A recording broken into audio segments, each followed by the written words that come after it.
Oh man. Good morning, ladies and gentlemen. There's no intro. I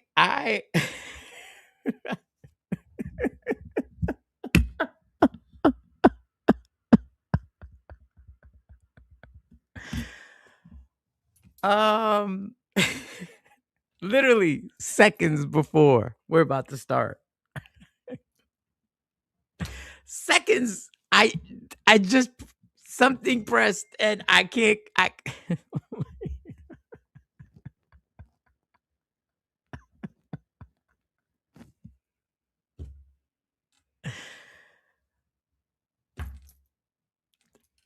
Good morning. It is Thursday, August 20th. Seconds before I started, something got pressed on here and a half of the script I seconds before we start the show, I press something. I don't know what I pressed, and it makes it so that I can't control what's going on with this side with playing the intro. Like seconds. I don't know how to explain it, y'all. I don't know what's going on. Just seconds before it just I hit something and I just want to play this and something hit everything where I can't control. I don't know, y'all. I don't know. I don't know. I just want to do the show. I y'all know. I'm trying. I'm trying not to. There's just something that is going on right now that just everything that can go wrong is just going to go, and it's something so minute, but it changed everything, and there's no way from. I don't know what happened.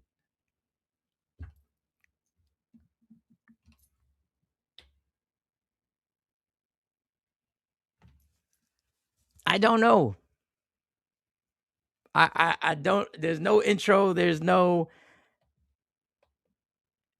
It the screen just shrunk a little bit so that I can't get. There's a bar, a scroll bar that's on the side that I scroll up and down to get everything that I need to get to, and it just disappeared. Like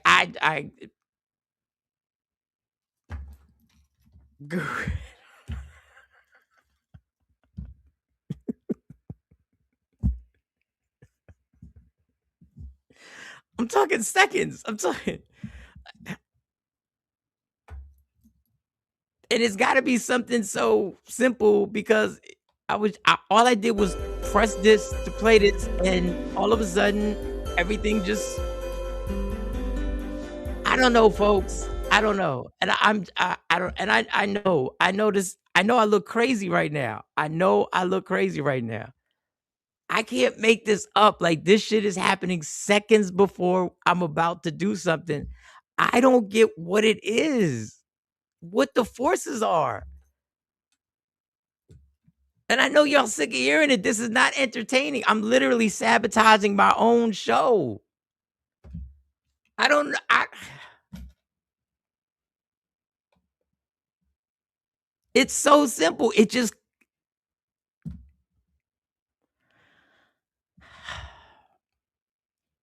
Good morning. I'm gonna hang in here for a few because I'll get to your good mornings. It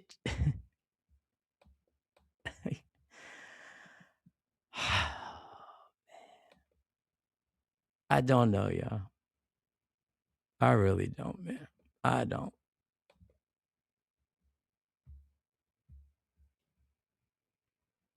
I don't know what to do, man.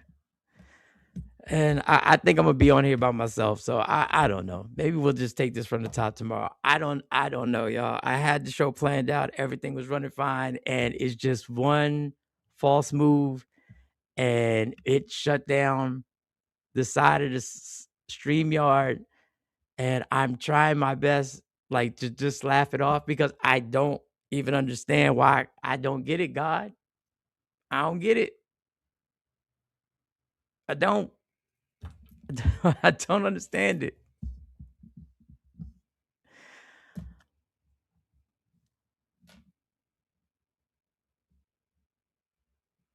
I can't scroll. It just why would there even be an option on here that would shut something that would close the screen so that I can't scroll up and down? I'm in, I guess everything happens for a reason. I don't fucking know no more, yeah. So I'm stuck right here on where it's at. Yo, I'm laughing because I'm so irritated right now that I gotta keep laughing and just I'm gonna do the good mornings. I'm gonna get to the comments. It's a thankful Thursday. And look, the scroll bar is here for the comments. And we'll see if we can if let's get to these good mornings. Let's see. Let's see if we go back. Nope, and the scroll bar disappears. That I I'm stuck. I'm stuck. Let's All right. Dem Dollar. Good morning. Good morning. Hi, everybody. Hi. Good morning, Dem Dollar. Good morning. Peace and blessings. Shabu. Good morning on a thankful Thursday. Yes, we are thankful. Good morning. Blessings. Thank you. Thank you. Thank you. Good morning, everyone. J Black Mo. Almost the weekend. Yes, it's almost the weekend. Hope all got lots of water and I guess food. Rumor is Iran knocked down E-grid all over the US. Okay, well, fuck. I guess that's bigger than my problems. I'm so very thankful for the things that God is going to do. I'm so grateful that he always has my best interest at heart. That's beautiful. I would play an applause, but I can't. Good morning. Thankful Thursdays. Y'all kind of playing. Yep. Thumbs up. I don't know what the kind of playing mean. I don't know, Jane. Afro Queen, what's going on? What's going on? Dem Dollar, what's going on? What's going on? All right. Let's see what else we got. Good morning. I guess Johnny's in the building. Shout to Johnny. DEA joins in the investigation of the actress. Yes, deaf. Yet no government agency has stepped into. Nolan Wells. Absolutely. KT, what's going on? KT, Afro Queen, what's going on? It's like Mike J song, Don't Care About Us. Yep. Yep. This is why Jay Black is a key part of the show. But why? Like, because the screen messed up? It's okay. We hear Mike.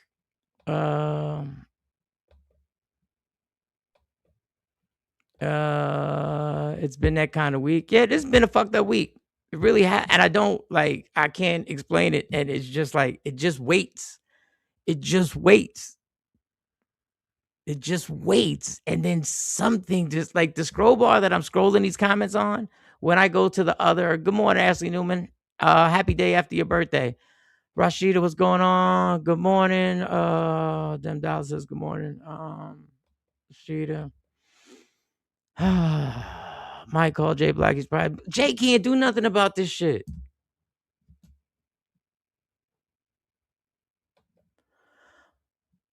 It has nothing to do with a vacation at this point, dog. Whatever can go wrong will go wrong. It has nothing to do with a fucking vacation. A vacation ain't gonna fix shit.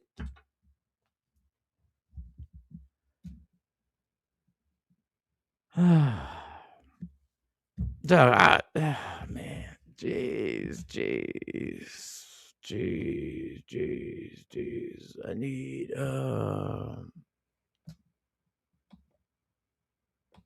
need a break. Let's go, y'all. Go First records, baby. Yeah. Bringing you the worst music in America. You know it. Hit me on Twitter at Mike Sean Radio. Yeah.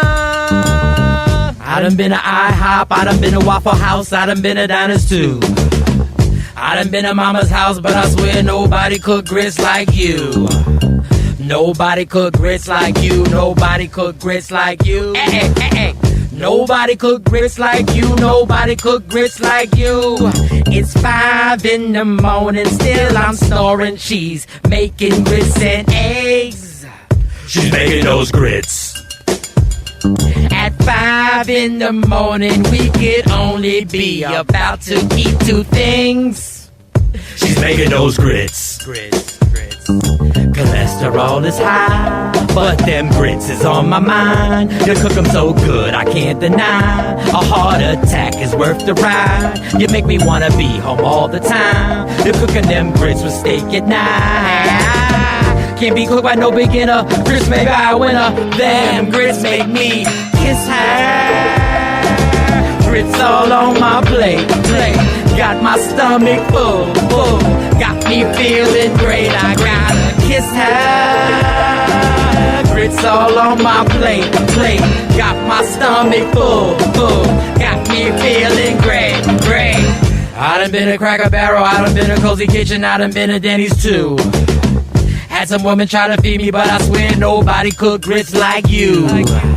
Nobody cook grits like you. Nobody cook grits like you. Nobody cook grits like you. Nobody cook grits like you. You better make the grits and make them right. I make you feel so good at night. If you make the grits and make them right, I make you feel so good at night. Just make the grits and make them right. I make you feel so good at night. Yes, Sexy Mo is in the building. No, I can't play our intro. No, I can't play our intro. No. Because wait a minute. I get no intro. There's no intro. The screen seconds before I was about to start, the screen shrunk and the search bar, I can't go up and down because there's a fucking evil spirit hovering around me this week. I swear it is. It's not you. No, it's not you. It's the platform. No, this literally, it just tapped. I don't know. How was your night last night? I was going through this. I'm so at a point right now. I can't.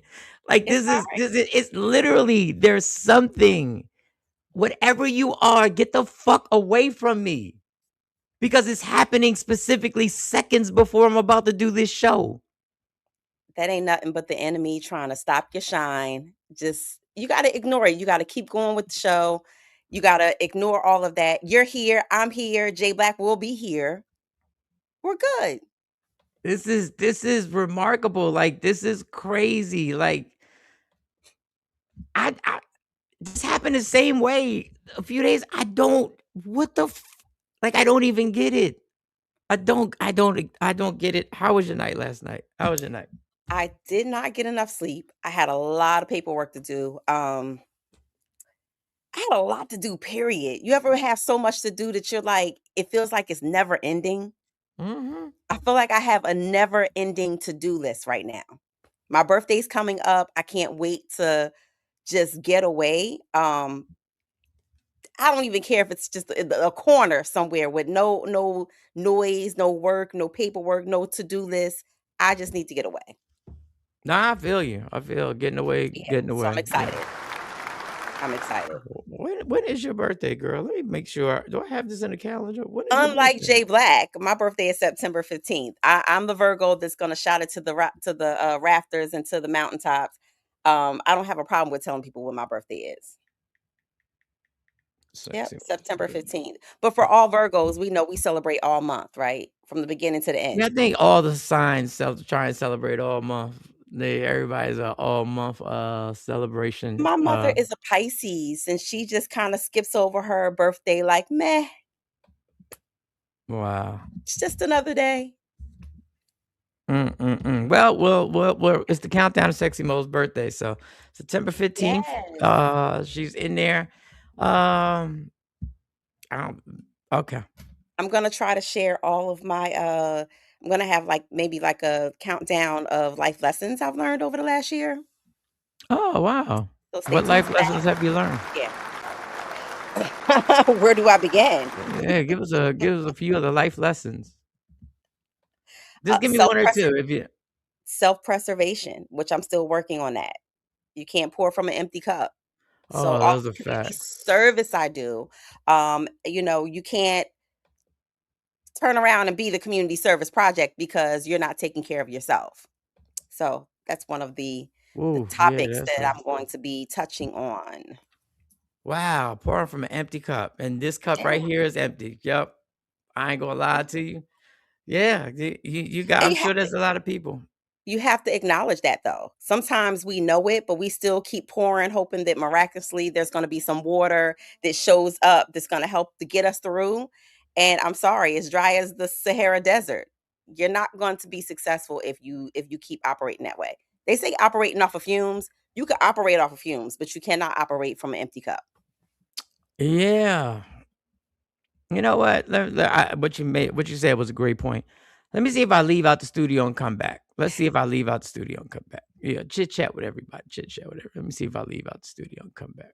Let's see what happens here. Legs. Okay. Yep. You're a Virgo too. So it makes sense, right? Because Virgos are traditionally, if you look at like the horoscope, depending on where you are, Virgos, whether you're on the J Black side or whether you're on my side, we are perfectionists. We want to help everybody. We want to take care of everybody. It's just in our nature to be a problem, like a natural problem solver. So sometimes that can deplete you. Sometimes you can wake up and be like, you know what? Somebody call you to do something. You can know you got a heavy to-do list, but you still say, "Oh yeah, I'll do it. Yeah, I'll help you." Oh, that's the That's not, worst. and that's not healthy. No, it's not. It's not. But I think you're saying something. So I think people. Are the screens correct? Yeah, everything looks good over here. Wait a second. Let me add you back. Yeah. Wow, I don't think the boxes are as big as they were a second ago. Oh, Diane, birthdays are meant to be like your own personal holiday, not you can't say it's just another day. God said, you know what, this is the day I'm going to put something magnificent and amazing in the world. Yeah, that's you. That's Yeah, you. I think the boxes got smaller. No, I think that they're good. I swear the boxes are smaller now. But okay. That's just your mind playing tricks on you. That's the universe trying to mess up your mojo and your energy. Don't let it. Yeah. Yeah, and I think people give us credit for always trying to be there for people, and always trying to extend ourselves to help others, and to be reliable. Mhm. But you gotta be reliable to yourself. If you're not Exactly. showing up for yourself, how you showing up and being reliable to someone else? It's kinda like a self-betrayal. Yeah, yeah, yeah. It definitely is. That definitely You're is. not preserving. I mean, and my mother explained it to me this way, not too long ago. She said, "God willing, right? He gives us all the same gift of time, 24 hours in a day. And what you choose to do with your 24 hours and what I choose to do with my 24 hours is just that. I have to decide on how I'm going to spend the gift. Now, am I going to give some of my gift to you, even though God has already given you your 24 hours? Am I going to Mhm. give it to 5 people? Mm. You have to be very, very intentional on how you spend your time. And I don't think, and I think we all just wake up every day on autopilot, and we don't understand how valuable our time is, and how Mhm, essential it is to do something to try and keep your head on right. And I think the grind, mhm, I'm sorry, y'all. I think it's intentional. I think they know the grind is so wearing on people, mhm. and they need to have us like this. They need to have us so so overloaded all the time, Programmed and unaware. and unaware of just to keep Mhm, going. And I think that's what's pissing me off, because I feel like I've been in this programmed of just, and I think I'm not the only one, where you're like, this whatever it is, there's always something after this that has to be done. There's always something after this that has to be done. If you sit down and think of all the stuff, you could be busy for 2 weeks. You could be totally mhm, productive, and you could knock out everything. And if mhm, you sit down and really think about all this other shit that you still have to do, that shit will be, you like, wait a second, I spent 14 straight days being mm, productive, and I can think about 15 things that I didn't get to.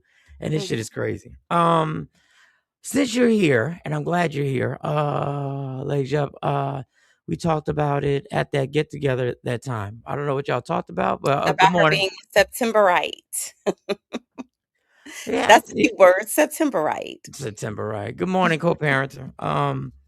Good morning, Stacy. Stacey's in the building. So when I saw some things that I really want to get expertise, my experts who are living through being parents of an autistic child, Mm, and I have a gentleman got on and basically was basically speaking for y'all, and I'm gonna play that in a few minutes. Before we get to that, for those who don't know, there's a cocaine ring that got busted at Penn State. mm.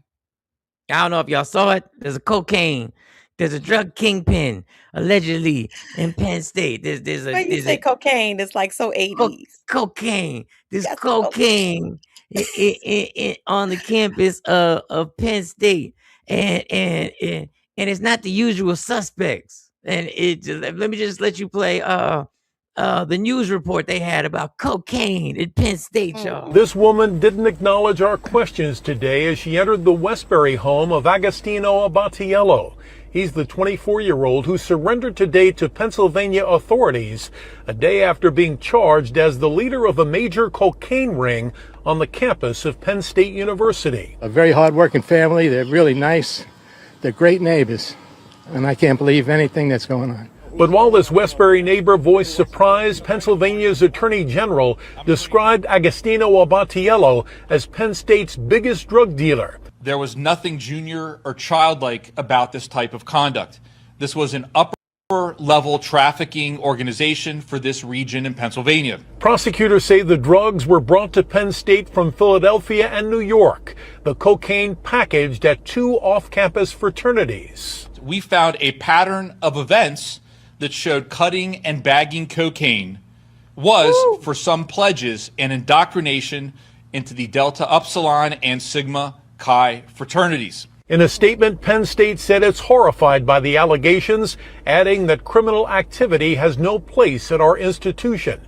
Prosecutors say there's no evidence drugs were packaged on the university campus. The actual drug dealing was largely from friend to friend, fraternity brother to fraternity brother, acquaintance to acquaintance. Wait a second. So they were just selling the cocaine to their friends. So are you trying to say it was a family affair? It was a friends and family. And y'all were making the people, when they were pledging, they had to cut the coke and bag the coke. That was part of the pledging. And ain't none of y'all think that this might have been a bad idea to be like, this fraternity might not be for me. Nobody. It never ceases to amaze me. No. The things that happen on PWI campuses. I'm speechless for you know, it's hard for me to be speechless, but I'm speechless that I'm about to pledge Coke for Coke. Like what? So you're telling me it was like a scene out of New Jack City when all the chicks was naked and you had to be naked and you had to I don't even know how to cut cocaine. I'm just using the terminology. I don't even know what stepped on even means. I don't know. My friends say if you got a little baking soda, baby powder. But my friends say what? Somebody I know say. Hold up, and the neighbor was like, I can't believe any of this. They're a great family. You're in Penn State chilling. Yes. What? Like, I guess that's a business thing in your brain. You're like, oh, we can make money off of man, listen. I think they watch too much of Power. Don't blame it on us. That when don't blame it on us. Don't blame it on Power. That's coming. Don't blame it on Don't blame it on us. So let me say it first. It's coming. He turned Penn State into a Schultz. Now, I don't want to be racist Thursdays, but was that an Italian last name? Was that an Italian last name? No, I'm not trying to. I'm just asking. Run that name again. They were saying the drugs were coming from Philly and it wasn't us, right? And New York. Let's see what this name again was. What was the name? There was nothing junior or child. Wait. Let's see what. Campus of Penn State University. A very hardworking family. They're really nice. They're great neighbors. And I can't believe anything that's going on. But while this Westbury neighbor voiced surprise, Pennsylvania. Hold on, we got to get the name. I'm sorry. Our questions today as she entered the Westbury home of Agostino Abatiello. He's the 24-year-old who surrendered today to Pennsylvania authorities a day after being charged as the leader of a major cocaine ring on the campus of Penn State University. A very hardworking family. They're really nice. They're great neighbors. And I can't believe anything that's going on. But while this Westbury neighbor voiced surprise, Pennsylvania's Attorney General described Agostino Abatiello as Penn State's big. Well, wait a second. If this was a major cocaine ring and they would just, but then you tell me they would just sell it to friends, how is that? Listen, any cocaine, yes, people, this is a bad thing. But how is that a major cocaine ring if we're just selling to friends? Well, I mean, if it's a organized. Is it a RICO? If it's organized. Is it a RICO? Let's break this down, Mike. Yes, break it down. Break down the cocaine cartel. If it's organized, it's on campus. They have a system. They have people breaking it up. That's distribution. They have a distribution method, right? Yes. Yeah, that's a network. That's a network. That's a network. So let's keep it all the way 100. If you say this in the Black communities, when you come, Black and brown communities, when you come and you say, "Oh, this is a drug ring," and there's a leader. Well, there's a leader here, right? There's one person. There's a leader. You got people chopping it up and cutting it up and bagging it. That's distribution. You got a whole system for distribution. And now you're moving about, and you got a system for making sure that this house gets it, these students get it, the people from this fraternity gets it. That's organized crime. That's organized crime. There it is. Our lawyer, our resident Law and Order. Remember, we all watched Law and Order. Go ahead, Mo just broke it down. I'm trying to find out. Everybody has a pass. I'm trying to find out what makes a RICO charge. What? That's not the correct word. What makes a RICO charge? Racketeering. A RICO charge is a criminal accusation brought under the Racketeering, there you go, Influence and Corrupt Organization Act, a federal law designed to target and dismantle organized crime. I guess this is it. Instead of prosecuting the individuals for isolated illegal acts, a RICO charge allows prosecutors to connect multiple people in various crimes to an overreaching crime enterprise. It's an enterprise. 2 fraternities are involved. 2 organizations. Gosh, shit. A pattern of racketeering. The defendant or the group must have committed at least 2 predicated acts within a 10-year period. Connections. The individuals must be associated with, control, or participate in the conduct of the enterprise through the pattern of okay. Pattern. Y'all got a RICO charge hidden in Penn State. Who would have thunk it? So let's see, because this institution is disconnecting itself real quick from, oh, this didn't happen on our campus though. Really? Well, You dumbass nigga. The network was operating on your campus within your campus sanctioned organizations. I repeat, campus sanctioned organizations. You have approved those organizations to be on your campus. So yes, Penn State is going to have some level of culpability in this and responsibility in this, especially if there's somebody a parent who sues and says, my child wasn't an addict before he came here. Now he's an addict. Oh, you had a responsibility to protect my child. You let this go on under your watch. Cook the Suits are crap. coming. I'm in love with the cocoa. So we got a whole bunch going on here. Now remember, this is the same university that had the infamous and disgusting Jerry Sandusky. Oh yeah. Who they allowed to roam on their campus for years. Same type of neighbors on the screen. Oh, they're great neighbors, and I just can't believe this of him. He's such a great guy.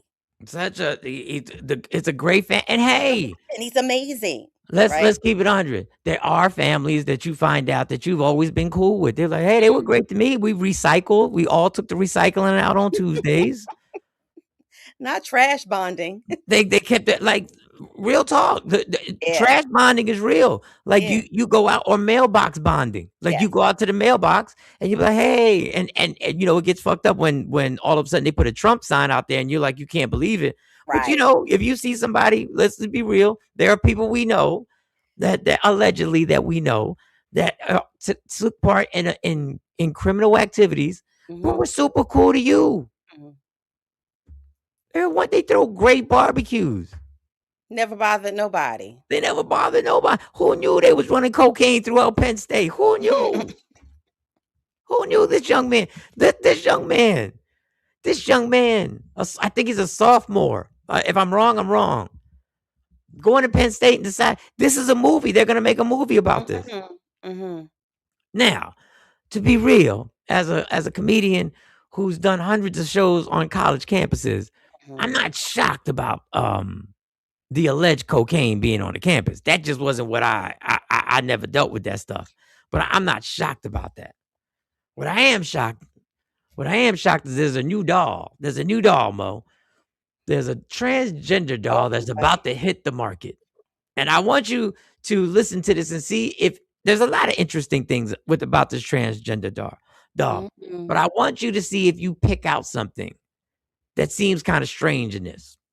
But you watch. Set to debut in Minnesota classrooms this fall, the taxpayer-funded paper dolls come with genitalia that can be removed and then swapped out. A therapist at the University of Minnesota Medical tells the New York Post that they spent over a decade developing the dolls.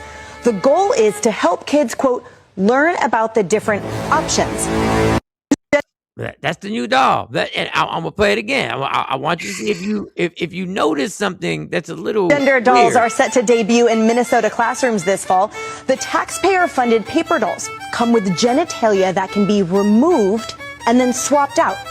A therapist at the University of Minnesota Medical tells the New York Post that they spent over a decade developing the dolls.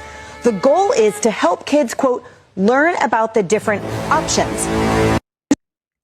All right. Number one, how do you feel about the transgender doll? They're obviously their dolls are going to be marketed to kids.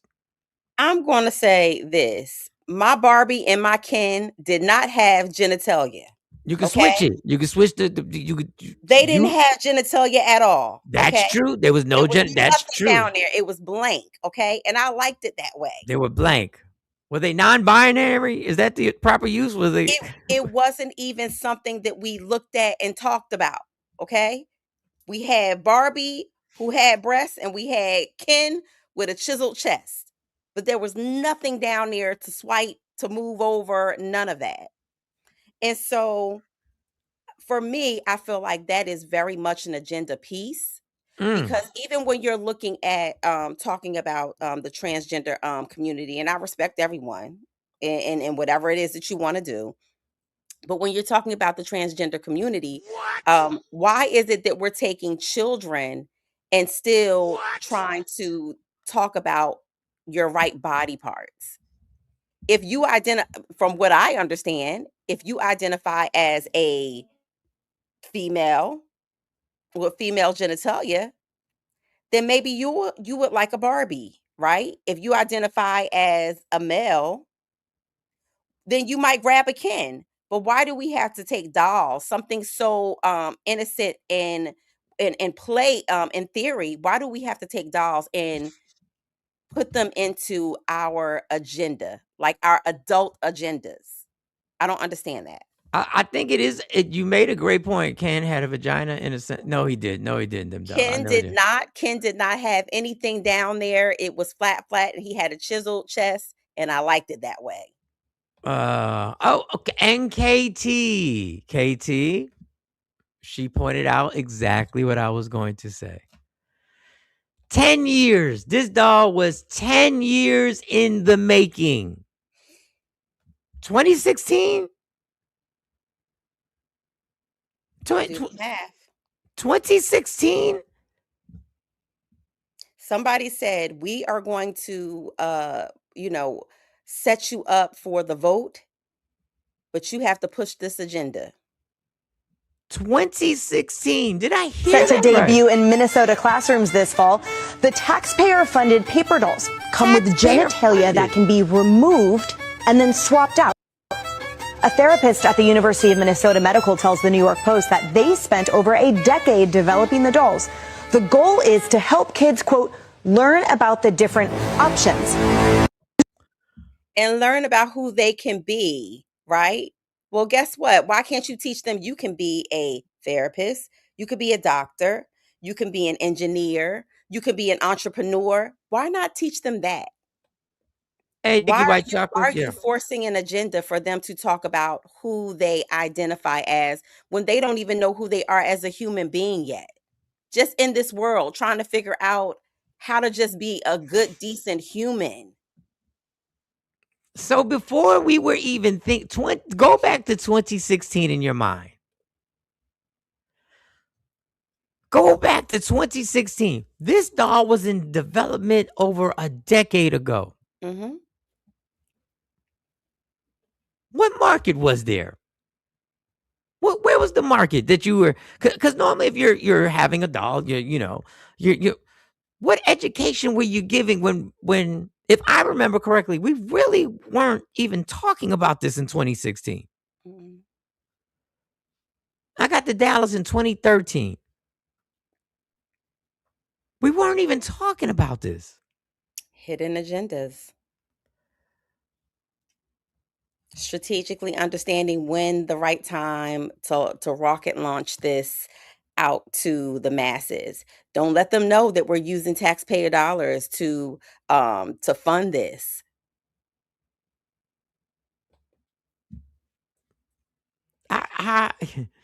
If we can't see that this was planted in our society, this doll was in the works for 10 years.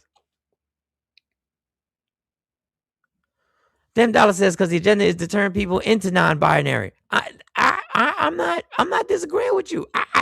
I believe this is Michael showing with no type of credibility other than I have an opinion.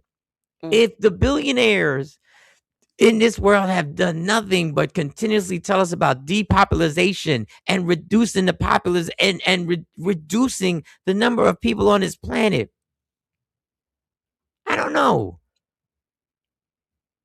That's an agenda. Maybe this is another form of that agenda.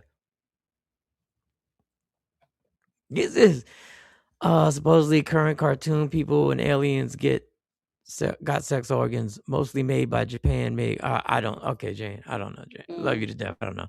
Less than 1% of the population, but the dolls are necessary. It's been in the works for less than 1% of the population, and you decide that less than 1%, you need to make a doll to teach something about that small of a population.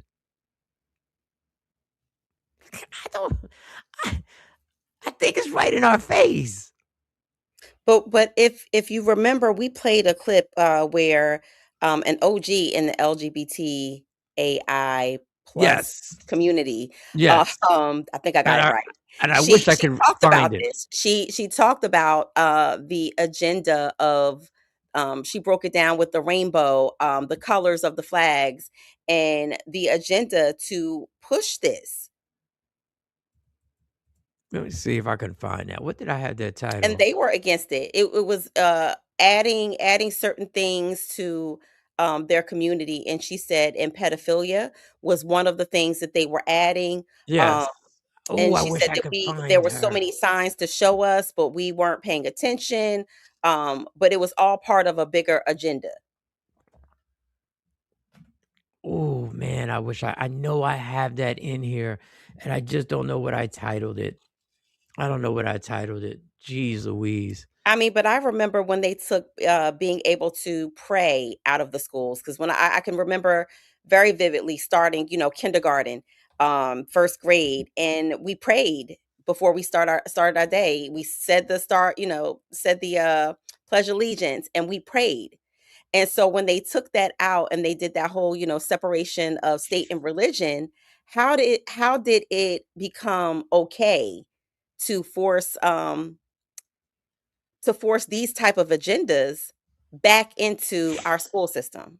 I don't know, but Teach has a comment. She says, "I believe that someone explained this was a doll only used by school therapists. This is a political play to scare the public into voting against the Democrats." And I believe that you're right, because I think everything is a political play about every subject. My problem with the Democrats is why do they seem to always want to die on a hill? And why would you want to die on a hill for something that affects less than 1% of the population? That's the bigger question. That's why I said I feel like someone said, if you do this, if you push this agenda and pass this through, I'm going to rub your back for something else. Because it's not logical. It It's doesn't not make logical just in political strategy. right. Why would you want parents? Why would you stand? Why? Like, I feel like at some point, both of these parties all have a weird way of working together and making it seem to us like they're fighting against each other. But in my mind, I think they're all in cahoots. It's just they're the WWE. They have to make you believe that they are fighting for some type of rights. If this affects less than 1% of the population, I hate to say it like this, y'all. Why the fuck would you care when there's so many other human issues that are going on right now? I do not. Sad part is they want pedophilia to be normal so they can come out they are TED Talks. They are TED Talks of people saying how we should feel bad for pedophiles because they were born like this. That's where they start this shit at. They don't have control. Exactly, Mike. Another way to stop procreation and to feed their sick fetishes. Sodom and Gomorrah. This whole attempt from every angle for these billionaires to literally remove more and more people from off the planet. Yes, both parties are two cheeks of the same ass. Yeah, this doesn't make any sense. Mm. And every time you tell me how small a part of the population this is, it doesn't make any sense to me that if it's this small a part of the population, I know that I'm gonna go off the rails here. Why are so many Hollywood actors seem to have transgender children if it's such a small percent of the country? Because it's part of a larger agenda. It's part of Rituals? a larger, uh, project per se. Because we talked about this on Monday about idolizing our movie stars, our actors, our people who are in entertainment. Oh, Yes. that's my idol.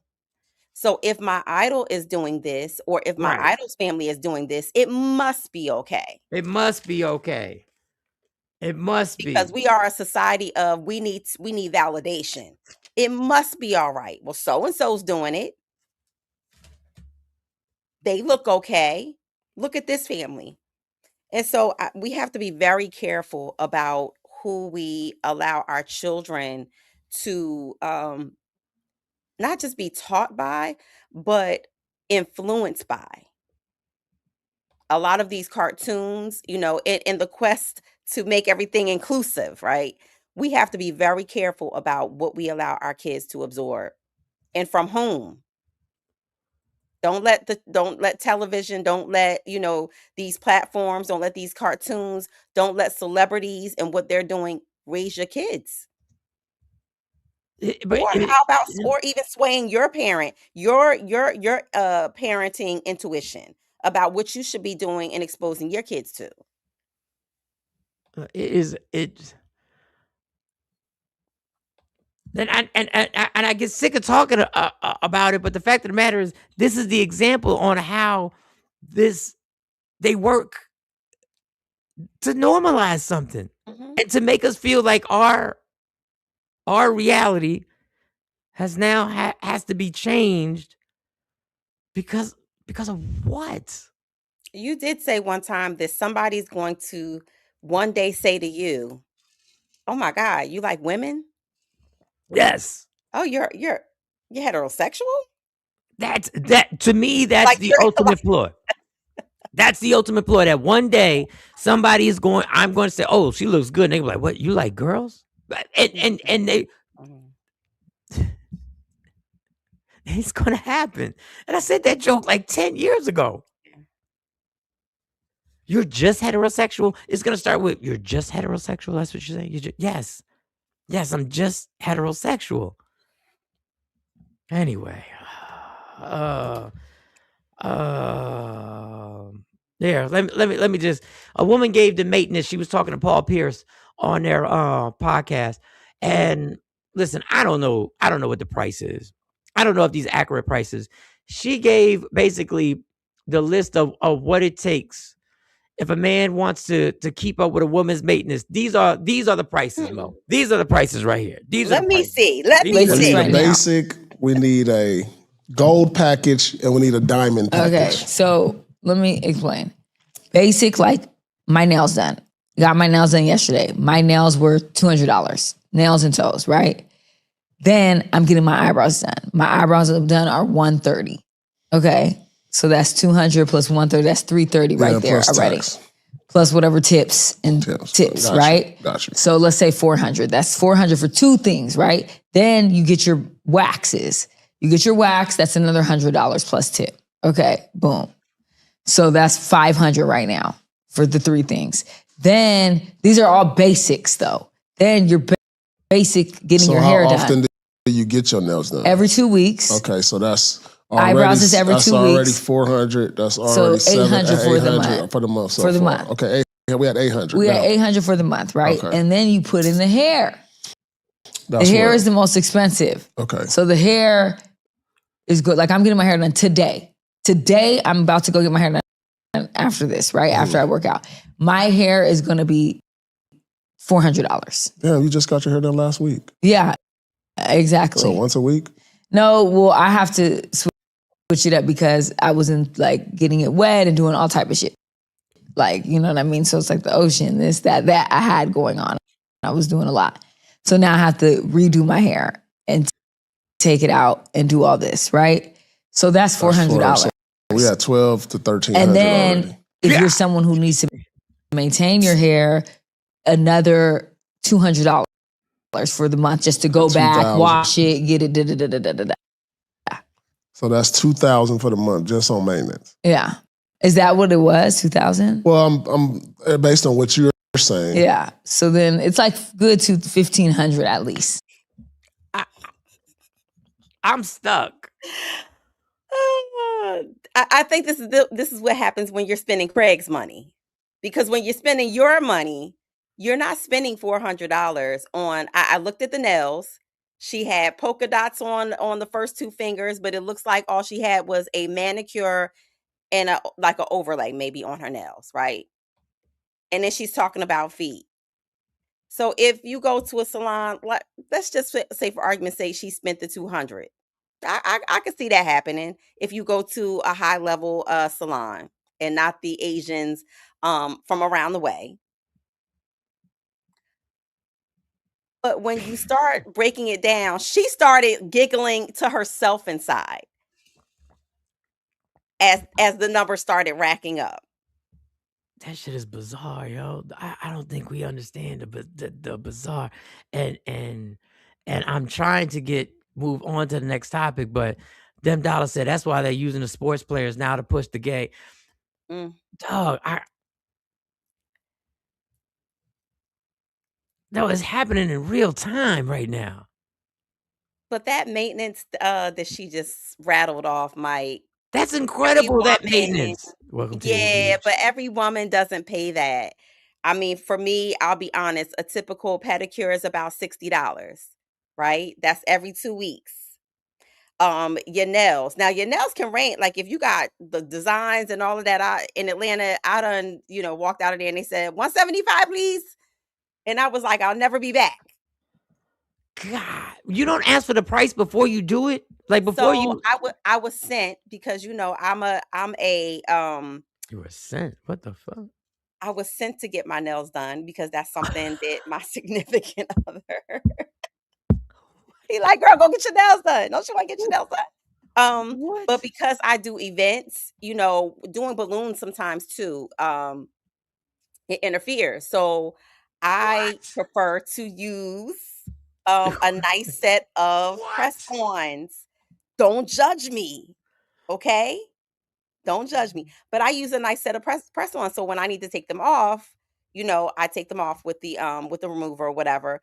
But when I've been to the nail bar in Atlanta, if those who know, it was $175 What the fuck? just for my nails. What is this nail bar in Atlanta? I need the prices. Nail bar. They give you champagne, Oh, they get you drunk. Okay. It's an All right. experience. And then they be like, boom, Oh. $175. And that was for a full set of coffin nails with designs. Again, not something that I particularly would do, but because I was sent and spending Craig's money, he said, basically go do something with yourself. So, wow. But I could see where it would cost, the 200, that wasn't unrealistic. It wasn't unrealistic. However, I wouldn't do that every 2 weeks. I would not hope spend not. $400 a month on my hands and feet. I wouldn't. Thank you, Mo. Thank you. You can maintain and get a pedicure every 2 weeks and get, whatever, but $400. In her hair, she was like, "Oh yeah, 400 for her hair." With the hair and all that, that's very, very much true. 400 is realistic. But Yeah, he I've seen made that. a point to say, "But you just got your hair done last week. You spend 400 every week." But she went in the ocean. She went in the pool. She went in the ocean. She had to go. All know, even if you go in the ocean, she brought it up. I didn't. She said, "Oh, well, we just go for the maintenance. You know, we go and we get it washed and curled again. That's what you do. You don't take your hair down and get a full sew-in just because you went in the ocean for a week." That's why if you look at her body language and her smirk, Mhm. she knew like she was capping on some of that. There's no Yeah. way that with her own money do I think that she chooses to spend over $2,000 a month in that type of maintenance. I don't think that she does that. All right, well, I'm going to put a trigger warning out here now that I'm not saying I agree with what this man just said, what he's about to say. I'm going to tell you right now, I'm not saying I agree. I just saw it, and I thought there's a lot of single moms, Oh yeah. or yeah, I would say single moms who may have been in a relationship, may have been married, not married anymore, may have been in a relationship, not in a relationship. We've talked about child support and everything. This gentleman has a point of view that before I play it, I'm going to say I don't agree on a lot of what he says. I'm just playing it because when I read the comments, there was a lot of people who were all in, and I said, "Fuck it, let me play it for the show." So this man is talking about single moms and what. So once again, y'all, I ain't trying to set y'all off. I think he's gonna set y'all off, but I'm not trying to antagonize anything. There's gonna be a clip of a woman talking with her son, and then this man basically says, "Single women, when you raise a boy, there are certain things. There's only 3 or 4 things that you can get from this boy. That's gonna happen. That this boy's gonna turn out to be in adulthood." This is him. Remember, this is him. I ain't saying nobody shouldn't be proud of their son. So here's the reality of having a gay son. Look. Y'all, we always out drinking, y'all. We always out drinking Indeed. together. Listen, I feel bad for parents that disown their kids for their preferences. Right. Listen, because I birthed a bestie. This is what we do. I'm drinking a Mexican 75. And what you drinking? A first 75, just like I like my men. Hello. Cheers, bestie. See, this is the thing. A single mother knows that she's only going to raise a stud, a whore girl, a gangster boy, or a gay boy. So she have to be empathetic. Because she looking out at her kids. She don't know what he going to be. But he going to be one of them. Yeah. So her whole life raising that boy, anybody come around doing and acting gay, she had to accept it because she could look at that little, oh yeah, he going to be gay. She said she raised the bestie. See what I mean? Loneliness will do a lot of shit to you. Loneliness will have you taking your son in the bathroom with you, taking your son to the nail salon and pedicure and hair salon. That's what loneliness will do to you. Black single mothers must accept gangsterism, gayness, studness, and whoredom because they're going to raise one of the 4.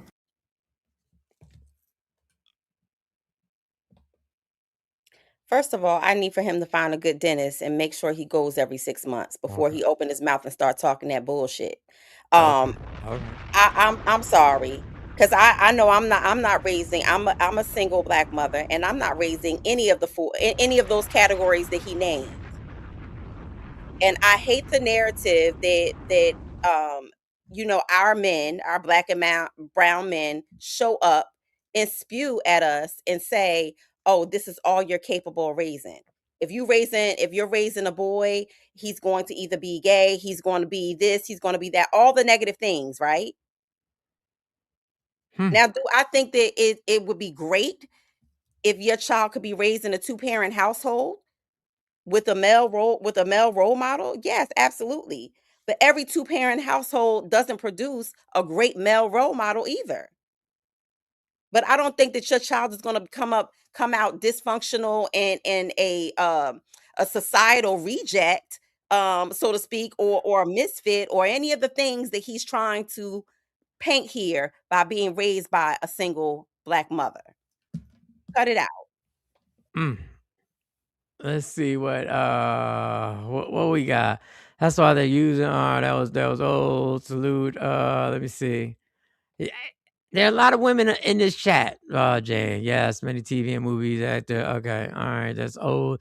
Mike seems to be the trend. Okay. Nikki, I'm with you, Mike. I love men, and well, whoa. Yeah, okay, all right. I'm fighting for heterosexuality. I'm fighting for heterosexuality, but this man has some stuff to say. I do not follow all the trends. I am too strong-minded. Got Jane's on fire today. $200. Where'd she go? Legs, eyebrows done. I don't pluck. I do pluck my own eyebrows. Okay, all right. But why paint that narrative?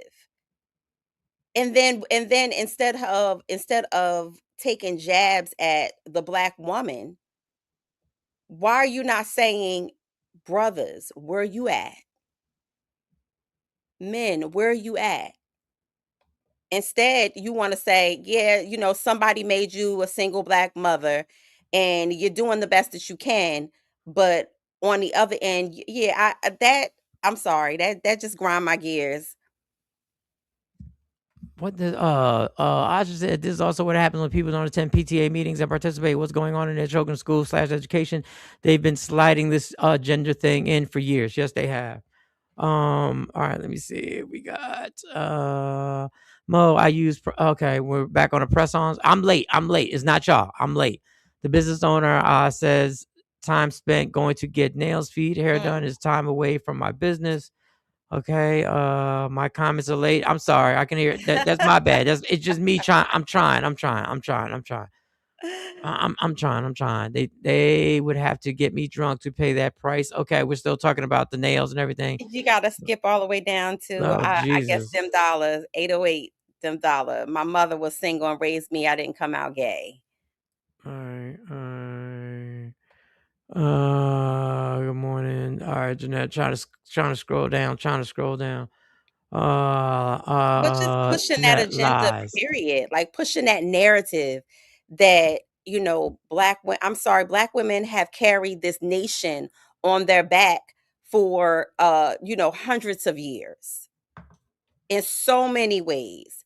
And to come up into 2026 and see a man of color sit there and say, "Oh yeah, all," and he's saying all Black men, all Black women are going to raise this type, either 1, 2, 3, or 4. Take your pick. This is what you're only capable of raising. Is a slap in the face. It's a slap in the face to his own mother. Now, SD, I do get what you're saying. He says he's not completely right, nor is completely wrong. And that's the aspect of this when it becomes you're trying to get likes and views. I do think there is a reason why the family structure has been under attack since forever, especially the Black and brown family has been under attack. I do think they know what is needed, what the optimal version of a family could be. Doesn't mean it's perfection. Doesn't mean anything's perfection. But if I have a daughter and I'm raising a daughter, I really need I need a mom in there. I need you. I need you because I can learn every aspect of everything that this young lady's gonna go through, but I've never been through it. I don't know what it feels like. I don't know mentally what it does. So I do understand. Now, where he goes all the way left is he says, these are the only thing you're gonna raise. You're only gonna raise this, and this. We all know that can't be true.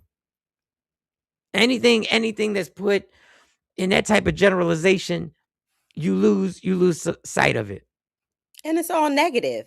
Like he didn't say you can raise a tremendous, amazing, smart, resilient, contributing member of society. He didn't say anything like that. He said there are going to be only these things, and that's what I have a problem with. Yes, and that's where it gets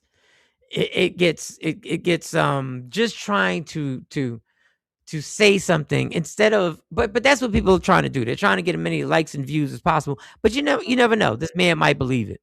I think there's a part where he knows somebody like me is gonna see it and somebody like me is gonna play it.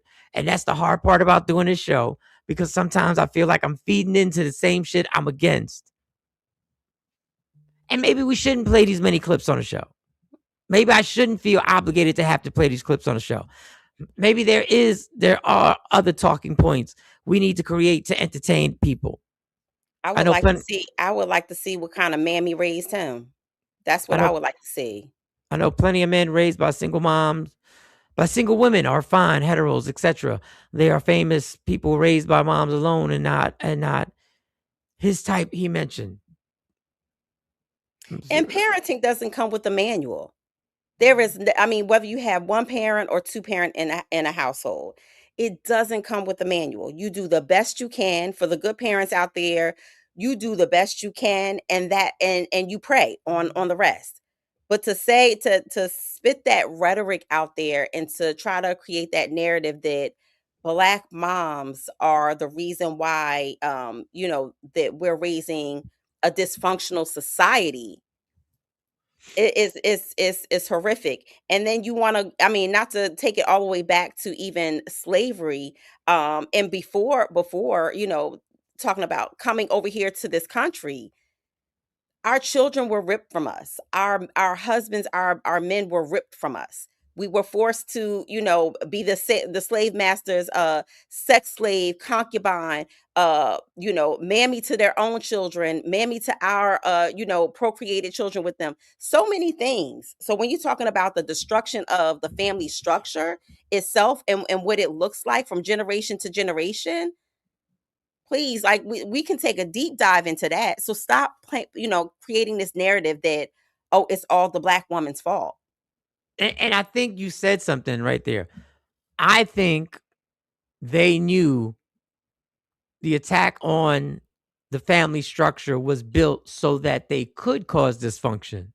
So I get mad at myself because I was on to something when I was like, I'm trying to bring, and it was funny in a way, trying to bring people, men and women together as society continues to bring us apart and fight with each other when we need each other. And I know that sounds so cliche, but we need you and you need us. But the attraction to get traction in a subject is to try and divide. So let's fight on this is what single women, single moms can raise, and this is what they're doing wrong, and they'll bring all the numbers on single. Okay, well, fellas, if that's the case, then that's us trying to get in back into the family, bringing the family structure together. Which was my thing and it just gets us from every angle. My brain is spinning because it's like the court system divides us, makes us fight over it. Then as we're fighting over the battle of child support, there are women who are saying there are men who just won't support me. And then there are men saying, I try and support, but I'm being taken to the bank and I'm like, oh shit, it's just a ploy to keep us as far apart from each other as possible. When the answer Definitely is systematic. it's a systematic thing to keep us pulling into our own corners, and not acknowledging the people, the relate. Not, I guess that's why the fucking Cosby Show was so important. Yeah. The Cosby Show showed us how family structure, in an ideal world would look like, right? And I heavy on the ideal because everybody's parents didn't go to college. Everybody's parents is not a doctor or a professor or, but it gave the values of sitting down and eating together. It gave the values of, oh, wow, this is what family dynamics can look like. And when Cousin Pam came to live with us, like those things, it gave us all of the things that we experience in the Black community, but from a positive standpoint. Yes. I missed shows like The Cosby Show that showed how wholesome and great it could be, and especially in a world that pushes the opposite narrative, that Black families are not together, that it's always a single mom household, and sometimes single dads. Thank you, white chocolate. I raised two boys by myself whose dad was heavy in the streets. My boys are great kids and get more ass than a toilet seat. All right. All right. But yeah, I think and let me read this. Yes, Mo carried the Yes, Mo carried the black community on our backs for years because of the absentee black males. For whatever reason, hit it and quit it. Jail, death, drugs, deadbeat, etc. Black women, and I don't think this was by coincidence, but No, and I don't think it was by coincidence. And definitely when by I design. Definitely by design. and when I say they attack us from every angle. And if you don't want to take it back to slavery times, even just taking it back to the 80s, right? Take it back to the 80s when the crack epidemic first came to be. Um, that right there in itself was another massive hit to the black family Of course. on both sides, for men and women. And so if you came out of that and you procreated and you had kids, it bred a whole nother generation of single mothers out there raising their children, or grandmothers becoming a mother again, to their grandbabies because their children were either strung out on crack or they lost them due to the crack epidemic. So So he says he's being repulsive to get a reaction. Basically, he's saying that family structure should be promoted more. And and there's and another way to preach that. and There's another way to push that. but that's why he said he's being repulsive to get a reaction. Mhm. But that's where it is. And then it's like, where do we go? Because it's like everything has been normalized. Dysfunction has been normalized and promoted and glamorized. Mhm. Even in the NBA, there was a pod that I was watching where NBA fathers were like, we see the agenda of the NBA. Two parents will be sitting there with the son. They will interview the mom, even though they know the father's there, Mm. because they want to still indirectly promote that this mom is by herself. Mhm. And understand, when athletes fathers are involved, they're demonized. Mhm.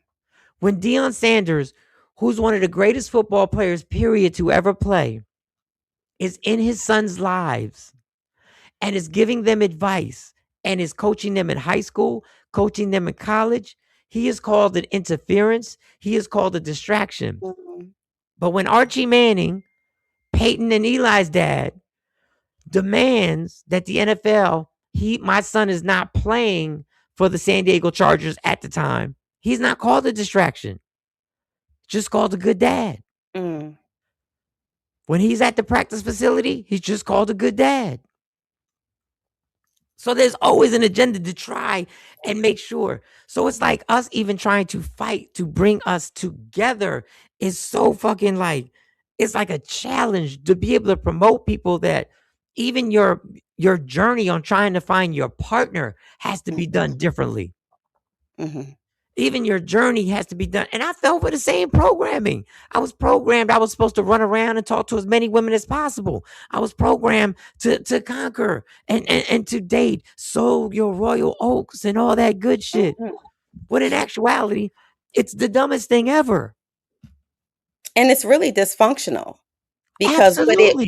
what it did was it created the narrative of back in the day, my grandmother would say, he got a whole nother family on the other side of town. Yeah, it became a normal. Watch out who you deal with because you might be messing with your brother or your sister.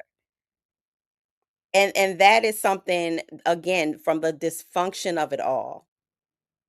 Because what were you taught as a young man? You were taught as a young man that was, a sign of being a man, like a rites of passage. No, it definitely was. It was promoted. We never looked or frowned upon a man or for we all. It's funny. Only particular artists get frowned upon for infidelity. Only particular ones. But we don't frown upon men been cheating. It happens. Well, that happens in every race, every culture. Cheating is not synonymous with black and brown people, but But they will focus The Kevin Hart scandal really wasn't a scandal in Hollywood, y'all. Mm. It wasn't a scandal. That was the norm in Hollywood. I can tell you stories about Burt Reynolds, who used to go on vacations with his wife and have a side chick stay in the same hotel. Mm. Yeah.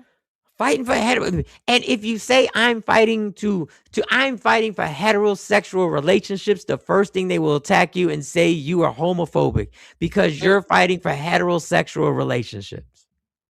Healthy heterosexual relationships. Heavy on the healthy. Healthy relationships where two people are supportive, protective of each other.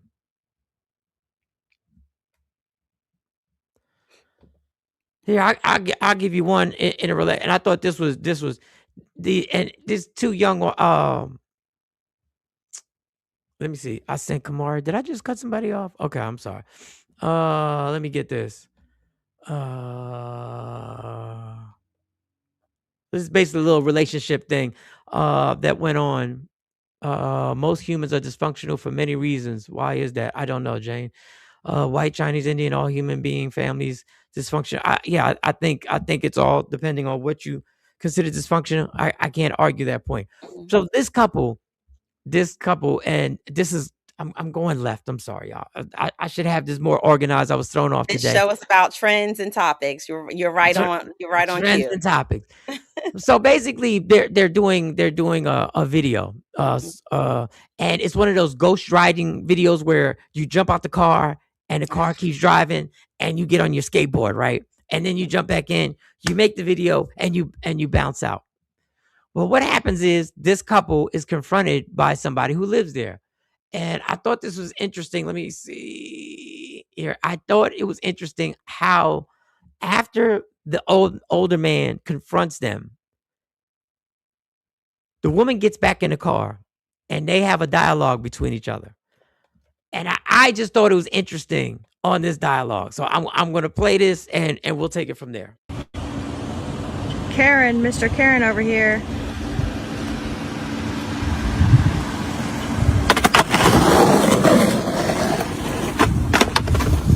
Get it.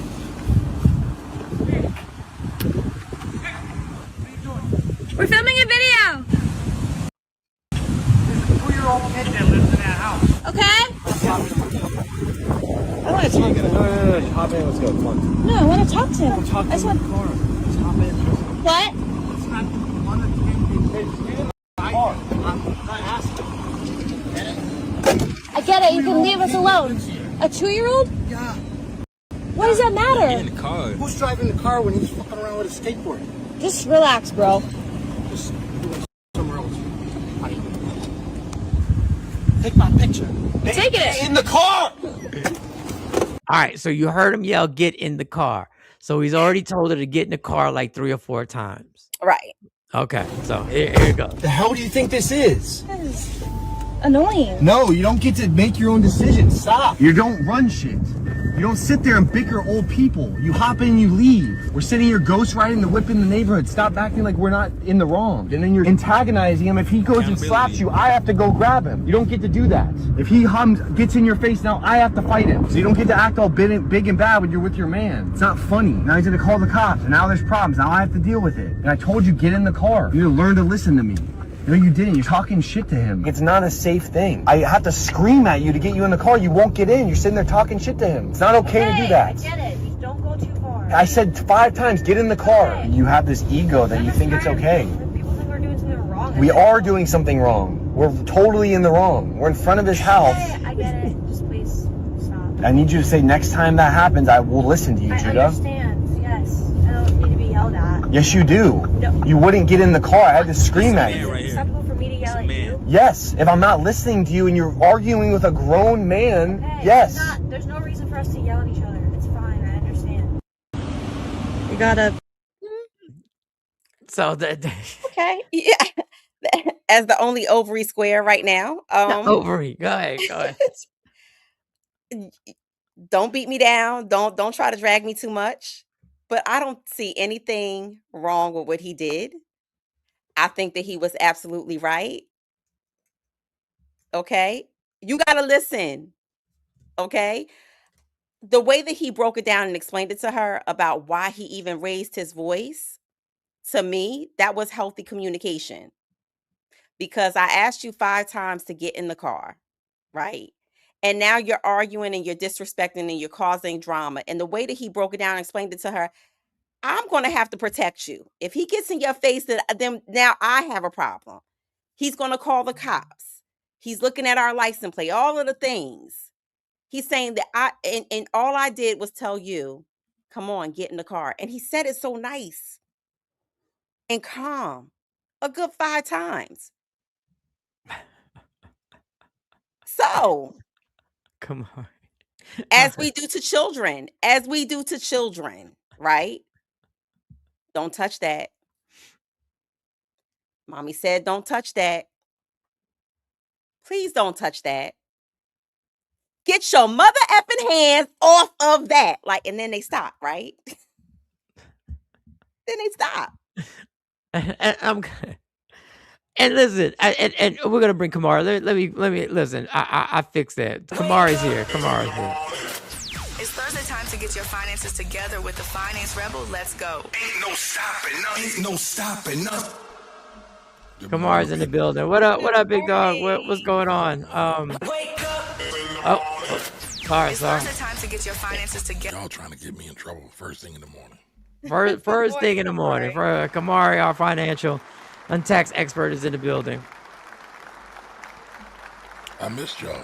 Where's Jay at? He's on a mini He's on a mini vacation right now. He's on a mini vacation. Okay. So we had a rough start to this.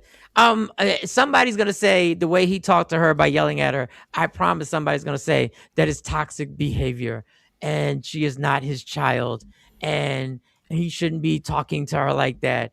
Even when she said, "Where you don't take this too far," and he had to explain on how severe this situation could have really been if that man would have gripped you up, and the position I would have been put in. And let's remind this, sweetheart. What we were doing was absolutely wrong. Everything we were doing was absolutely fucking wrong. Everything we just took part in was wrong.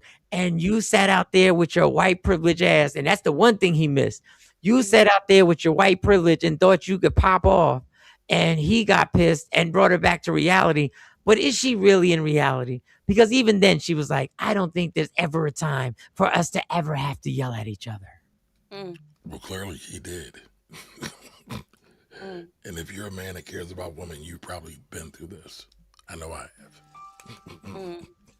It's not fun.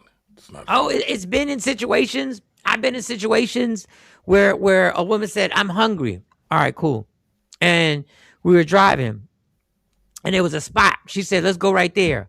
I see like 10, 15 dudes in front of the spot, all hoodied up, smoking Black and Miles. I'm like, we're not going there. Next stop. Why not? You really gonna ask me why not? Let me explain to you something. If I was 6'4", 225, I still would have said next spot. But you literally want to ask me why. You see why. What, you scared? Bitch, I'm scared for you because I'm going to be out. I'm scared for you because I know I have the capability of getting out this situation. But just that I thought that dialogue between those two, and listen, I hate to, and I'm sure this what Jay would do. There are times when we tell you not to wear shit because we don't want the problem. We don't want the problem. But the thing is, you know, you can see the problem before it even happens because you know it's coming. There's a pattern. You know where we going. We just going to Center City. Yes, and you got that on. I see where this can go. You're not gonna tell me what to wear. Okay, you're right. Then go with somebody else. Oh, wait, you just need to control somebody? No, I need to control the situation that I need to be a part in. And I know that there's a small chance that this night could go on without a hitch. I've been there too, where it went on without a hitch, and I was like, here we go. It's called luck. It's just luck. It's just luck. And I've seen it happen to the biggest dude, the smallest dude. I've seen it happen to the most thugged out dude. I've seen cats catch charges. I've seen people wind up in jail. I've seen people wind up having to somebody who was already on probation then violated the probation. I saw one guy, and I'm not gonna say his name, a comedian who went into a club and a dude grabbed. Now, I'm not saying it's the girl's fault. A dude grabbed his girl's ass and he destroyed this dude. He already had prior situations. We ain't see him for like 5-6 years, dog. Like, there's got to be a communication factor where you're like, I'm trying not to change both our lives forever right now. Just go put on a sweater. Mo, I have a question for you. Sure. So the question always comes up, men always have to carry a bigger burden than women. And I know that might be phrased the right way. But that burden that we're talking about right now, what was exhibited in that clip, is something men have to deal with all the time. How do you properly express that to your lady? Well, use that word loosely. I'm a big proponent of this, and having an understanding of this. You never want to put any male, whether it's your brother or it's your significant other, father, whoever, in a situation where they may not come home, just due to your and what the guy in the video described as your ego, where you want to puff up your chest and ask, well, why? Well, why not? And why can't I do that? And there's a time and place. And for me, I feel like there's a level of decorum as a woman that you shouldn't have to explain that to your woman. She should already understand that and know that. There's a difference between when you said woman and little Lady, girl. woman. I'm not trying to get in trouble Little here. girls. That's something as a woman you should know.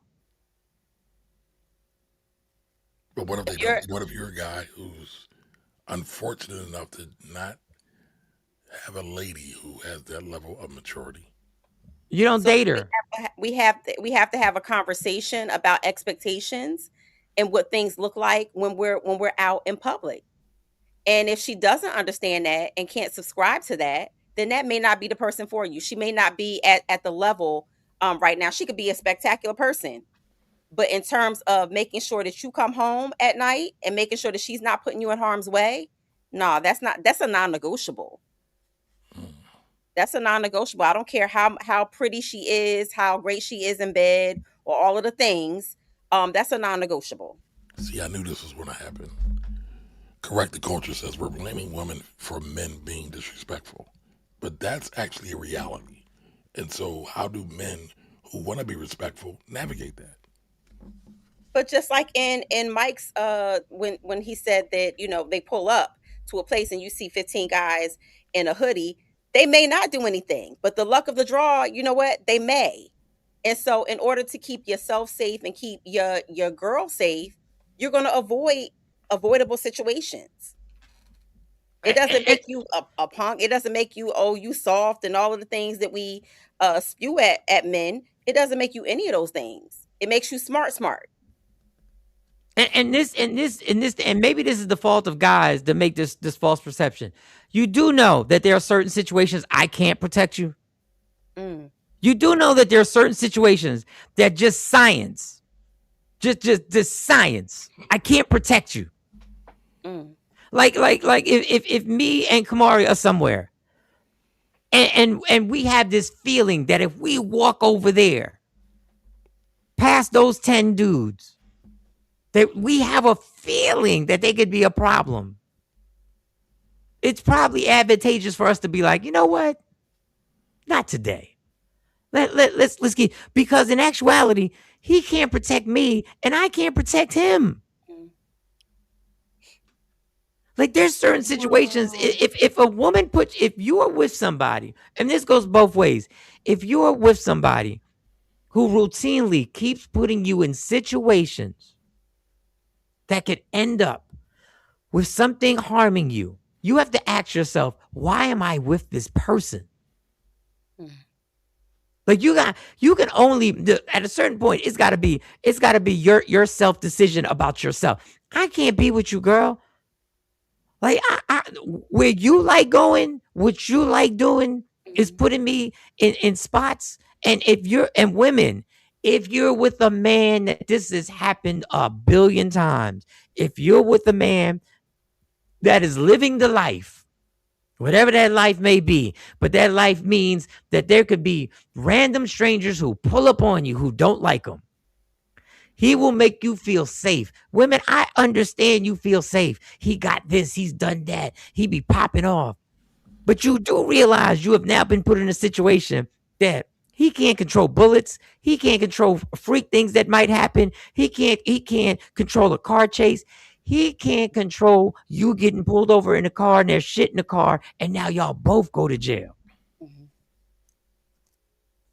I ain't got time to prove this shit no more. And I've been there and I feel bad for 20-year-olds because y'all be dumb as fuck. Y'all really believe that everything's going to be all good. The only one with any sense was the male Karen. The boyfriend was right about them. And I don't think there's an easy and Kamar and I know Mo did the best she can. I don't think there's an easy way to tell somebody this without getting pissed off. You're not going to keep putting me in these situations. But if she's mature, then she's going to understand that sit down conversation that you have with her. If she's immature, then she's going to say all of the, I don't see what the big deal is. This is not a big deal. And what you just said, oh, what you scared? So now you're doubling down on the pushback. I think that has to do with immaturity. And no, because I think someone said, why is it on the women? Why are we putting this back on? Did I say it right? The women. Yeah, I guess. I don't know what was wrong to begin with. I don't know. He clarified his statement later in the chat. Okay. I didn't even see what the problem was with women the first time. I didn't see what the problem was with women the first time. Dr. Aaron Smith said, I can't protect what I can't control. Absolutely. You'll be getting your own ass whipped. No, facts on facts. He was absolutely right. She's mad while doing the wrong thing. Goofy girl. He did give her a perfect explanation on what the fallout would be. Be aware of surroundings and perception is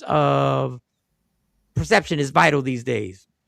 It's always been vital, but it just seems like because of social media, we see it more. Love discussion today. Thank you all. Oh, well, thank you. It's true. A lot of women running their mouth when they're out with their man, not taking into consideration what he may have to do to protect them. Let me tell you something.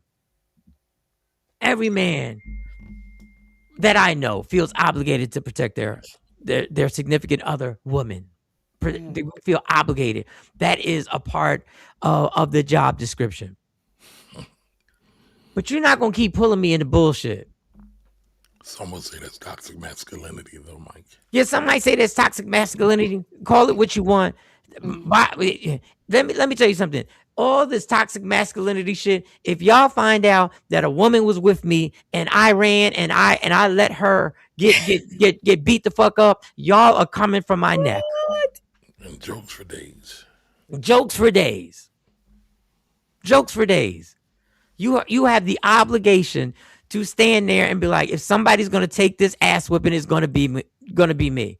I don't know if any of y'all have ever taken an ass whipping. I don't know if you've ever got into a fight with somebody who literally felt like they were trying to kill you. If you ain't never been in that situation, you really don't know. Don't know. It's not about women being blamed for men being disrespectful. I think it's more so in a tune of don't put your mate in unnecessary situations. More so. That's where I'm coming from. When my son was a teen, I made a handout of male issues. then made one for my daughter too. Damn, you made a male issues. All right. You had a class. Jane's on fire right now. If I'm a black man and I see 15 black men, I should be safer. Yeah, you should. That's the real issue. We walking, talking about us being around us. No, you're absolutely right. You're absolutely right. Now let's not get it fucked up. If I see 10 white guys, I feel the same way. But I get what you're saying. Mm-hmm. I get what you're saying. But history shows no matter who it is, it's always a problem. It's always a problem. And God forbid your woman is culturally, unanimously seen as attractive across the board. Mm. Or her body is across the board. God forbid she got the face and the body across the board. Women underestimate how much risk management men do in our heads in every scenario. And that's a good comment. Trying to express the mo. That is spot on. But I am very much aware of that. I'm very much aware of that. That's why I said whether it's my father, whether it's my, my uncle, my significant other, I'm very much aware of that. I'm not the person to be. I was never the. Well, I'm gonna go get my uncle on you, or I'm gonna go get my dad on you, because I understand that could end up in your family member losing their life, just because I want to have mouth about something, or just because I want to go toe to toe with a man about something, instead of just turning away and leaving. Neighborhood finance guy said healthy and sane men actively avoid avoidable issues. Yes, and here and I'm gonna give one for the guys too, and for the younger guys, and maybe I need to do it for the stop talking that shit around your girl like you are about this fucking life. Come on now, testosterone and ego. Like, stop talking that shit like you are about this life. I have told you and repeated that I have a list of people that I am about that life for, to actually risk it all. I'm not settling what's going on with your cousin. Mm-hmm. I'm not. Don't bring me into some situation that your cousin's boyfriend called you this, and don't bring me into this shit. And guys, stop talking them stories like you are the end all be all. Like you are the one that when a situation happens, you come through and you shut it down. No, the fuck you don't. Even if you're the type that attempts to shut it down, there's always somebody who will meet you and agree that we can take this where you want to take it. Mm-hmm. Always. And then you got two people in jail, or two. Then you got two people in jail, and you got beef for life.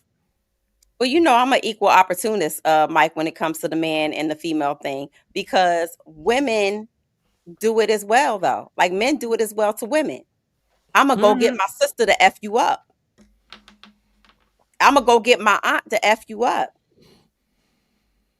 Yeah, I'm not. And I hate it when families would do that. I guess so and so. I guess, and now you got to bring them in.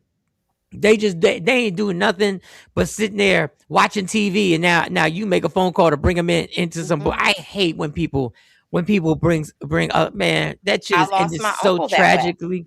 I lost my uncle that way. He got into a fight. The guy came over, tried to fight him. My uncle whooped his ass, and he came back and killed him.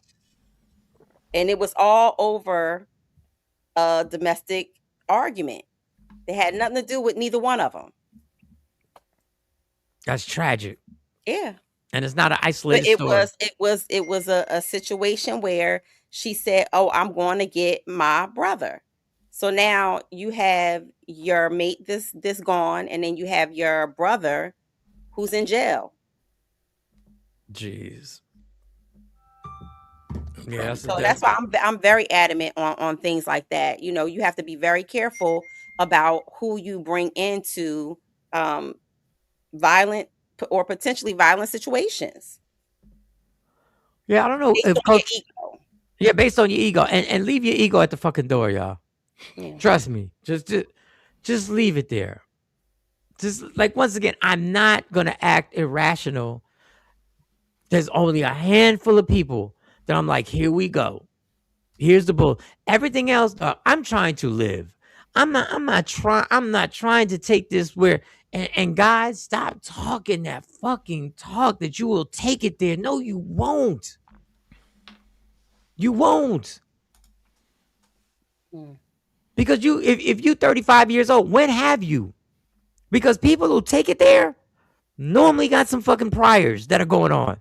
Normally got some issues that are going on. Normally got some drug That's testing that fine. they have some monthly drug testing they have to do. Normally they got a probation officer they have to go see for the people who take it there. Coach A saying if you went, all right. Well, Kamar, you came in late. We're about to wrap up in a few minutes. True. I had You've been doing your weekly roll call, Mike. You've been investing. yes, it comes out automatically. So I got the cheat code. I just let it. I let it. I let it just. I just see it. I've put some other people onto it. Sometimes, whenever a woman can do to prevent certain outcomes, is a form of protection of their man. I appreciate y'all. Sometimes y'all protect us, and y'all didn't even tell us. We didn't even know. Yep. We didn't even know. A lot of real ninjas doing time because a groupie, the truth and told a lie. Yep. Facts. Absolutely. At a store and can't reach a shelf or stuff heavy, go to a female shopper and ask Jane. Jane, I love you, Jane, but sometimes Jane, I can't. I don't know if I'm just late on the comment, Jane. I don't know what and I love you. Like, I wouldn't tease you. You better run. Shit. Let me tell you something. If you tell her to chill, it's toxic masculinity. If you run, it's toxic bitchiness. No, either way it is. Either way it is. Amen. Either way. If you do, damned if you don't. All right. My last clip. I wanted to show this. I was hoping Jay was here, but Mo, you're somebody. This gentleman is the parent of an autistic child, and he made a post. And I thought it was how can I explain what I thought? Fuck, I'll just play it. You tell me what you think about what he says here. You tell me. This is a parent of autistic Good morning, child. man. Good morning, man. Look, this is what we gonna do this morning. Number one, as autistic parents, we gonna stop being embarrassed about our situation and our kids, man. We gonna stop letting these motherfuckers make us feel awkward and out of place in a world where it's so many autistic kids, the community is so big. You got people who will look at you funny, and they got an autistic kid home. They scared to bring them out, though, because yours out in the mall stimming, spinning around in a fucking circle, kicking their shoes off. You might got to chase them every now and then, and they looking at you funny, like, oh, I don't know why you brought them out. See, that's the problem. Stop letting society make you feel like what you dealing with is so against the grain that you can't enjoy life. Bring them little motherfuckers outside, man. Put them in a cart. Put a leash on them, anything. Because people going to judge us regardless. I'm telling you, they going to do it. I'm finding that out with all this posts and this content shit. I ain't never been judged so much in my life. But ask me, do I care? I don't. And when you get to that point, man, it's a beautiful thing as an autistic parent, man. Where you know, let's say you're not abusive, but you'll grab a hand. You'll grab their little ass when they out. Yes, you will. And you don't mind raising your voice at them either. So listen, I don't know if I see, and I'm so happy that I know. Obviously, I'm happy I know Mo and Jay for a bunch of reasons, but I'm happy that you guys have been able to educate us and everybody who watches the show, and KT, and maybe there are more who haven't. Also on the spectrum as well, Mike. And Kamar, and so when I see a parent come in and I see a child begin to act, I don't know what the proper word is, they having sensory issues, they stimming, they doing all the things, right? And I can tell the parents that have been doing this for a while, and then I can tell the parents that are overwhelmed, not only for what's going on with the child, but overwhelmed about what she thinks. It seems to mostly be she's. What she thinks the reaction is through the people in the store. And I do my best. Maybe I overcompensate, but I do my best to talk to her as naturally as possible, no matter what is going on, no matter what noises the child may be making, no matter, and I try it. Sometimes I do my best to engage the child, say hi and stuff like that. I probably wouldn't be that aware of it if it wasn't for y'all. Mm. And I probably because I wouldn't understand what's going on. And I'd probably, I'm not saying probably, I could maybe catch me in the wrong time, be annoyed and maybe like, what the fuck, control your kid, which people say a bunch of times.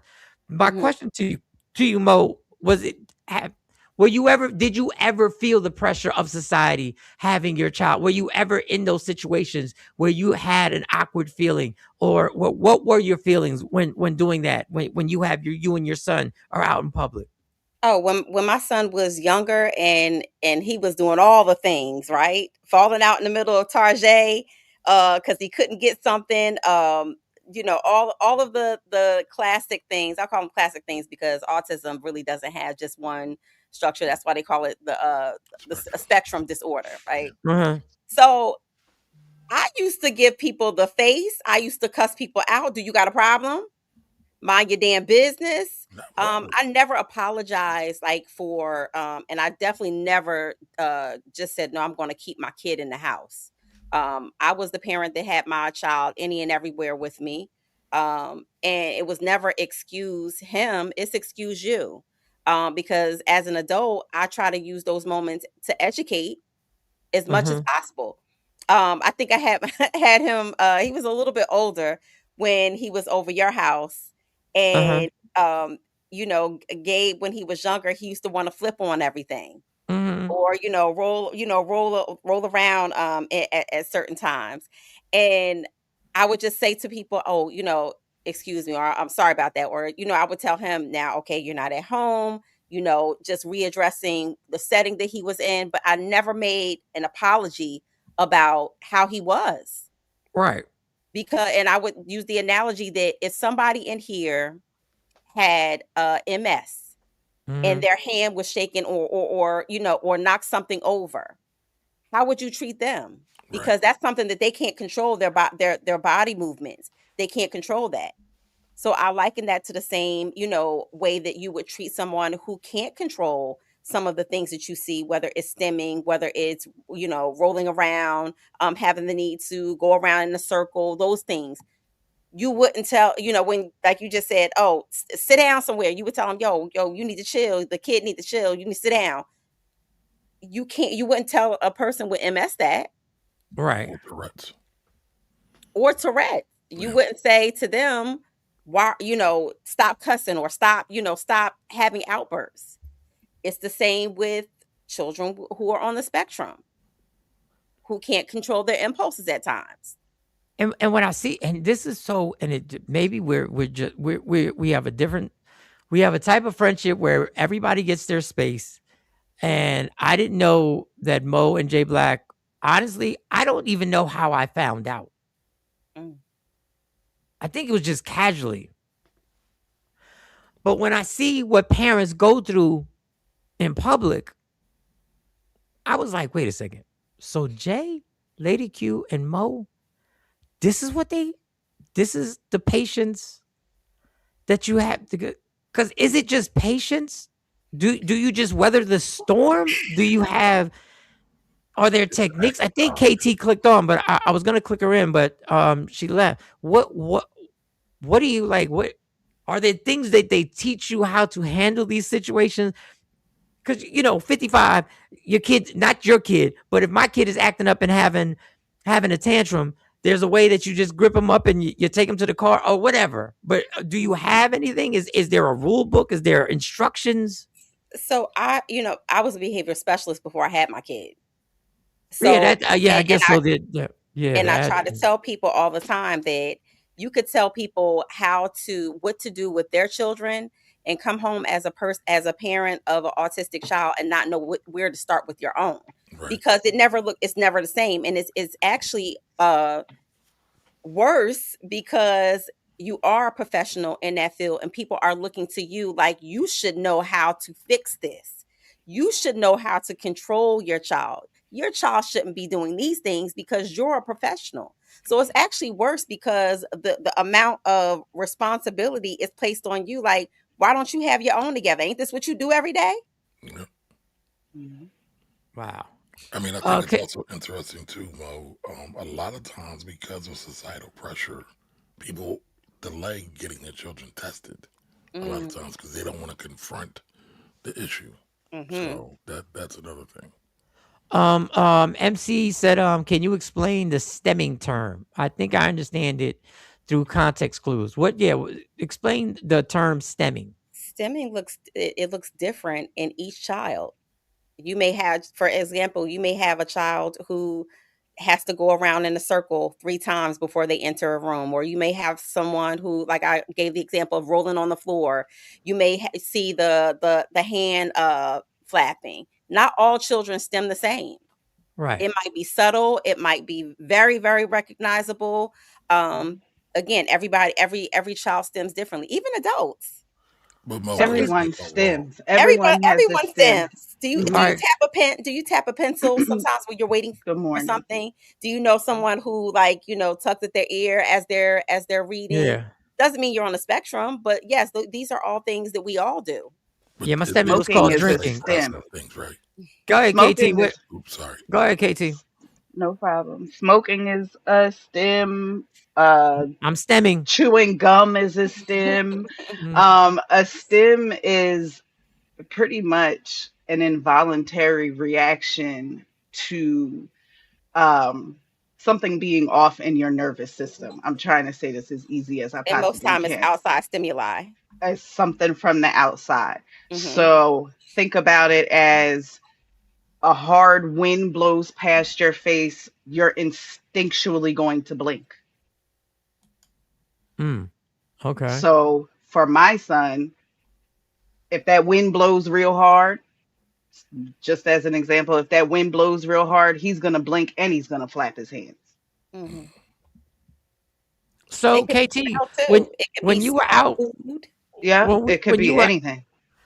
out in public, when you Mhm. first, because obviously you guys have been part of this for a long time now. When you My first son is start, still young, remember, too. oh, your son is 4. How old? 8. 8, 8, 8, 8. So when you go out, was there ever a time where obviously the number one concern was your son, but was Mhm. there ever a time where you felt the societal pressure of people and the looks and maybe the comments? Every time I take him out. Damn. Mm, mm. But I will say this as well.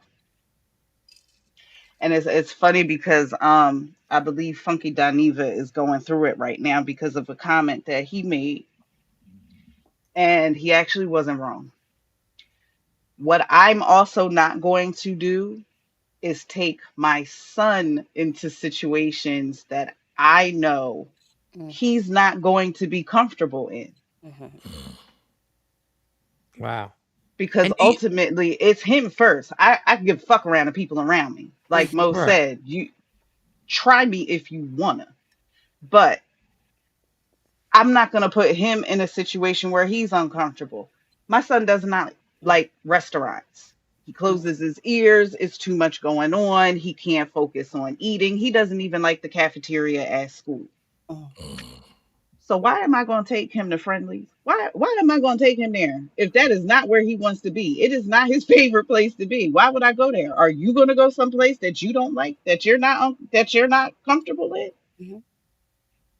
So So this at is the same time, yes, the acceptance needs to be there, but also remember, these are humans. Stop forcing them into spaces that they're showing you they don't want to be in. I used to get that with food too. So Mm, Thanksgiving, taking him to different places, and they say all of this food here, and mm-hmm. you ordering him food, or you brought him his own food. Oh, he's Because he ain't gonna eat spoiled. that. No, No, he because I can't know eat that he's that. not going to eat that, and I know that part of this is also texture. Mhm. Again, going back to sensory. And it's not that you're spoiling your child. No, I don't buy Not at things that all. I know my child does not consume. That's not spoiling. And now look at him, he eats everything. But it took him to in his big old age now to even try seafood. Why? Because of the smell. Mm-hmm. Bananas. Why? Because of the texture. And I think that because we grew up in an era that children eat what's on their plate was put in front of them. Mhm. You do as I say. Children, some of us were raised in an environment where no, you sit down and be quiet. You only speak when you're spoken to. That type of mindset. I think that you have to really retrain your brain on how you're raising your children and how you look at and value what's going on with them. And that goes for children who are not even on the spectrum. Respecting how their growth. Um, but yes, parents How of do all you autistic children go through quite a bit. so, like, when a child and I gotta wrap up after this. When you're like, KT, when you're saying your child doesn't like Mm-hmm. restaurants, Mm-hmm. how and maybe Mo, 'cause your young man is older, how do you know when maybe it's changing? Like, maybe they're becoming more comfortable, or do they ever become more comfortable with things? Is there a sign where you're like, "Oh, he may be better, he may be okay with," because some people will say if you keep going to restaurants, maybe they'll get used to it. Mhm. There's a way to engage, like we call it desensitization. Uh-huh. Right. So there's a way to like over time help them to manage some of those things. And as he grows, you may see certain things dissipate, but then he may have new issues, right? So it's constantly it's constantly changing. Mm-hmm. My son went to an autism school, he still does. And so there's certain things that they work on with them. He couldn't get a haircut, an undercut until he was like 13 years old. Why? Because the sound of the clippers. Mm-hmm. Oh, I Something that just may went through not that with bother Ray. you, Mm-hmm. but it bothers them. Little things. And so I would say to even with KT, I know that there's things that he may have done maybe at 4 or 5 that he's maybe not doing now or can do Right. now. And Right. as he grows and develop, you might see things. Oh, I could remember when he couldn't sit down in a restaurant. Now with some headphones, he could sit there and eat a whole meal and be Mm-hmm. good. Wow. They will grow and mature. And again, it also, the schooling is a big thing too. My son also goes to a school for special needs children and uh neurodivergent children. His whole class is um autistic children, and I see the growth from that. Hmm. There are definitely things that he couldn't do at 4 that he can do now, but there's things that he still can't do now that a so-called typical 8-year-old would do. Um, and yeah, it is very difficult, but at the same time, balance that out for them just like you would anybody else. Don't forget that they're just children. When they're young, they're just children. At the end of the day, they're really not doing anything out of the ordinary because a typical kid is going to run around that same restaurant, bang on the walls, and all of that kind of stuff too if he gets bored enough. Yep. Yeah. MC, are you talking to me? He said, "Oh, y'all about to go, then disregard my last question. Love the show. Y'all about what was the last question?" I'm trying, y'all. I'm just there's a whole lot to try and keep up with you. There's like two Uh comments up.